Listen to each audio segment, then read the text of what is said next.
Hello, my name is Bob Murdock. In 1853, my great-great-grandfather started our family business in Cincinnati on the banks of the Ohio River.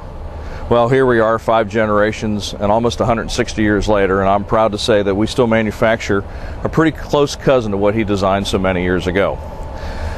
And I'm also proud to say that after all this time, you'll find Murdock products throughout the world, located in parks, golf courses, cemeteries, streetscapes, all the way to rapid rail and freight transit. And just because we make a real heavy-duty product, it doesn't mean that it's maintenance-free. In order to maintain the integrity of this heavy-duty product, you do need to take some time because it's key and critical that this product is serviced and maintained to establish that longevity. So what I'd like to do here today is show you how to replace a set of washers in this hydrant. Now, this is something that can be done very simply from above grade. You don't have to dig it up and you don't need a backhoe to make it happen. And typically what you'll see here establishes what a Murdock hydrant looks like. From grade level to the top of the hydrant is typically about 2 feet. Now that can be adjusted if you need to make it higher. You can order it simply and another extra foot or two above grade. And from this point down, all the way down to the bottom connection, would establish below grade. In order to maintain the anti-freezing capability of this hydrant, you need to make sure that there's good old Mother Earth between this point down to the bottom connection. And at the bottom connection, make sure that there's good drainage so this hydrant will drain every time. Now, to service this hydrant, it only requires a few simple hand tools. I'd recommend that you always have your handy pipe wrench, an open-end 9/16" wrench, flat blade, and a Phillips head screwdriver. The first step in taking this hydrant apart is to pull this nozzle loose and take it out. You have to be careful when you pull it out. You don't strip any of the threads. And this cast iron part behind here is known as the hydrant slide.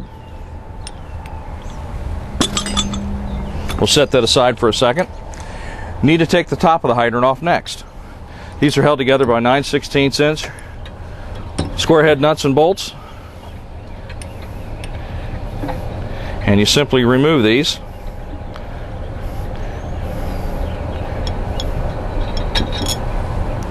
Hold on to those. You may have to replace it since if this hydrant's been installed 100 years, like a lot of them have been, these parts are pretty rusted by now, so you might have to go down to the local hardware store and get a set of nuts and bolts and make sure that you can reassemble it. Now, once we have these nuts and bolts out, we'll also set these aside. And then you can grab a hold of the top of the hydrant and lift the inner works right out. Now, if it's been in there for a long time, it may take a little bit more pressure to pop it loose. You can take the handle and the screw loose, and if this is in there still too tight, what you might need to do is take your screwdriver and pry up on the stirrup, releasing the pressure so that you can get the inner works out of the ground. Now again, everything will come out from above grade, so you don't have to dig anything up. But if this hydrant's been installed for a while and you notice that there's a great deal of rust on this inner supply tube, there's a good chance that this hydrant hasn't been draining properly. Now remember, in the bottom of one of our hydrants, our standard M-75 in particular, there's a set of weep holes down here that this hydrant operates in a manner that the valve stem moves up and down on the valve body moves up and down on the valve stem. So that you need to make sure that every time this hydrant shuts off in that off position, the water that remains in this riser pipe drains out into the ground. Well, if you're in a high clay content or non-permeable soil, all the water is going to build up inside the column here. And you want to make sure that that evacuates itself every time. So if you do wind up with something that looks like barnacles here on this inside supply pipe, there's a good chance that you've got water down below that's not draining away. On a quick note here, this is what sets a Murdock hydrant apart from a lot of the other competition out there. We have an inner supply pipe and we have an outer casing pipe. This makes it a very, very heavy-duty hydrant. Unlike most anybody else in the world today producing hydrants, we make sure that this product is going to be out there for a very, very long time. Now, in order to service this hydrant properly, you're going to need to remove the valve packing ring here in order to access the old washers that are inside here. The washers in here are known as a seat washer, a cup washer, and a ring washer. You look inside your valve body, the seat washer is held in with a screw. Now, earlier models would have a flat blade screwdriver, and the later models would more than likely have a Phillips head that you're going to need to remove those.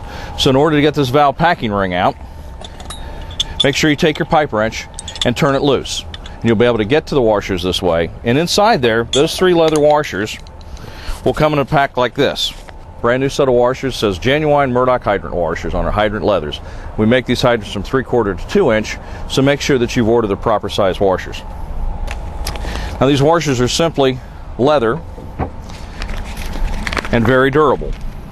However, you must make sure that the water supply coming to the hydrant is fresh and clear, because if not, this seat washer will get contaminated with rock and gravel and your hydrant will begin to weep. It'll leak. And if the hydrant's been there for a very long time, it simply means the seat washer is ineffective and needs also to be replaced. Now remember, when you replace a set of washers, don't replace just one, replace all 3. Because if one's worn, chances are the other 2 are going to go with it. The seat washer is the first one to be replaced. The cup washer goes into the valve body with the bevel down. The ring washer follows that. And then the valve packing ring comes in top to compress these leather washers. Now be careful when you're putting this valve packing ring back together. You want to make sure that you don't over tighten this ring.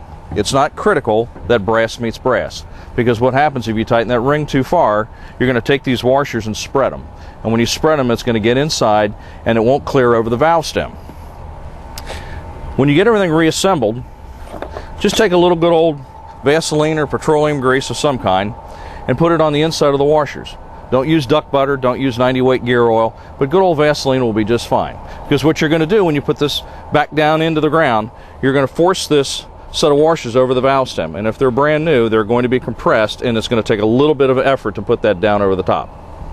If you're concerned about the pipe rusting, what I'd recommend doing is painting this internal pipe with Rust-Oleum or some sort of rust preventative type paint. Conversely, if you're having an issue and you find out that you've got holes in this pipe and you need to replace this inner supply pipe, I recommend heartily that you do the overall measurement of this continued pipe from the bottom of the valve body all the way to the top of the stirrup. That way you're going to have an overall length, so that when you get the new pipe cut and threaded, you can reassemble it to this proper length. If you don't, it won't work inside the old hydrant, because the outer casing pipe and the inner supply pipe are cut and fit to specifically have a certain amount of movement in the inner supply pipe up and down so that it works properly on top of the valve stem. When you get ready to reassemble the hydrant, you simply take the inner works and put it back down in here as such. You'll be able to feed it right in, and when you get it down to this point, you'll feel the resistance at the valve stem. So you're going to need to force this down and get it down into that position. What I'd recommend after you've done that and got it set in one place, I'd recommend that you pry it back up with your screwdriver to make sure that you've got good free and easy movement. And that way, when you bring it up, you know for certain that it'll operate properly. Now before you get it back down in there the next time, I'd also recommend taking the top of your hydrant and sliding that screw back into that stirrup so that when you put it down in place, you're ready to reassemble the hydrant. Now, everything gets reassembled just basically the way you took it apart. Nuts and bolts up on top. I would recommend pipe dope, or possibly if you don't have pipe dope, go ahead and use a little Teflon tape. And then take this and reassemble it just like this. I want to caution you about taking this nozzle and going too far. And this valve stem slide and everything that you see here, the long side goes down the bottom. But when you reassemble this hydrant, make sure and take care that you don't over tighten this stem or this valve's nozzle here, because what happens if you take it too far, you're going to bind this area here against the hydrant and make the hydrant really stiff to operate. Your goal is to make sure that it just operates nice and smooth. Put a little Vaseline on the screw here. Make sure all the working components move slowly and easily, just like they should. And replacing washers in a set of washers in a hydrant like this is pretty much like changing oil in your car. It's key and critical that you do that on a timely basis. Just consider it your 6,000 mile synthetic oil change. You know you got to do it. You don't have to do it every day, but make sure that you possibly do it every year, just because these washers will wear, and it depends on how often the hydrant's used. Now, other than that, it's a pretty simple basic unit. If you have any questions, please feel free to give us a call at 1-800-453-7465, and you can get a hold of me, Bob Murdock, anytime you'd like, and I'll be happy to talk to you about your hydrant. I'd love to know how old your hydrant is. Some of these have been installed well over 100 years, like I've said. I felt comfortable going out there into a cemetery that had been installed in 1875 and our hydrants were still working. So we'd love to hear from you, but give us a call anytime. I look forward to hearing from you. Thank you.